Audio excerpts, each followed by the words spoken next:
As many of you know, I've spent the last 30 years of my life in the Los Angeles musical community. Lately, it feels less like a community than an ongoing attempt to drive conservatives into the sea.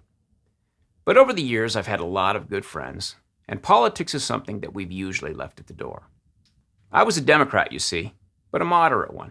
5 years ago, as identity politics gradually took over the party, and the dialogue became ever more political and less tolerant of dissent, I found myself under attack on a regular basis. Naturally, I reached out more to conservatives, and I ended up where I am now.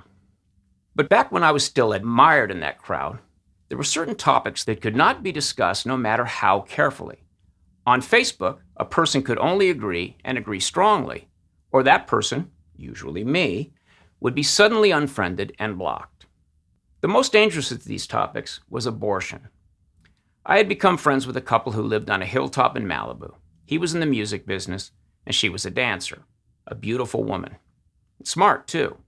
Just about 50, but in that sort of physical shape that you only see west of the 405 in Southern California. They had no kids. That's important to this story. Eventually, she and I got into it on Facebook. A mutual friend had posted something that mocked pro-life activists. I, still a Democrat, said something like the following: "Look, I'm a pro-choice guy, but if I believed in my heart of hearts that since Roe v. Wade, 50 million children had been murdered, if I believed that, then fighting to end abortion would be my only moral choice." The shitstorm was immediate and as vicious as I'd ever seen it. I was attacked from all sides, called a misogynist, told that I was oppressing women and trying to kill them. You know, the old back alley coat hanger abortion scenario. And the dancer I'd befriended led the attack. Remember, I had simply tried to explain the moral motivation of pro-life people, that pro-lifers believed they are fighting organized child murder. I had not said one word about joining that movement myself. I'd simply tried to humanize that side of the argument. The dancer blocked me that day, and I've never heard from her or her husband since. That ugly scene left me asking myself this question: why are pro-abortion women so damned enthused about the cancellation of a baby? Why are these feminists so happy to have halted the development of 25 million girls since abortion was declared legal? You know me, I have a theory. Let's go back to who this woman is, because she's typical in so many ways of the abortion enthusiasts. Most of the hardline pro-abortion feminists I know are childless. They grew up at a time when the pill became available and the sexual revolution encouraged them to freely express themselves sexually. These women lived in licentious times. They'd been taught by their feminist leaders that women were empowered by casual sex, and legal abortion made that safe for them. They were pursuing careers and thought that almost any professional goal would be more fulfilling than raising kids. The last thing they needed was a child to take care of, or two, or three. And so they never had any. And at some point, even if their career goals were reached, they realized that they were leaving nothing of themselves behind in this world. That when they passed on, that was the end of it. Most know that they will outlive their husbands if they have husbands, and that in the end, they will just flicker out like a spent candle.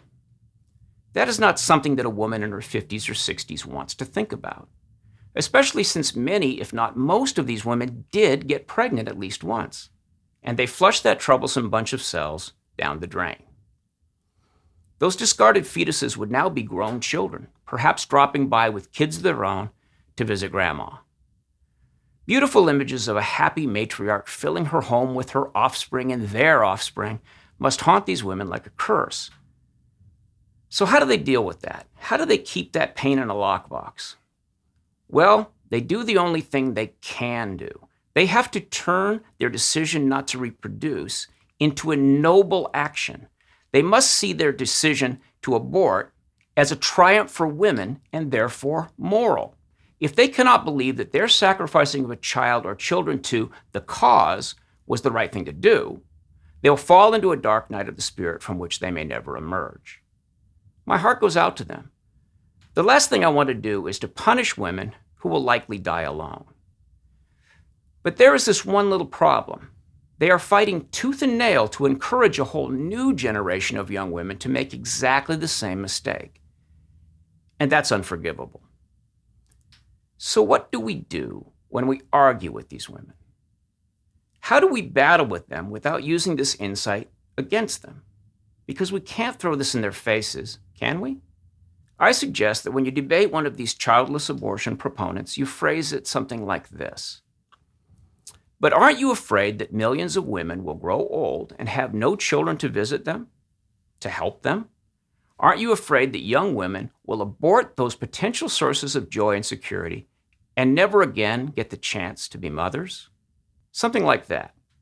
The goal, after all, is not to destroy the opponent, but to get people to think clearly and fully about the choices they are encouraging young women to make. Thanks for watching. If you like this video, subscribe to our channel and then click the little bell to get notifications.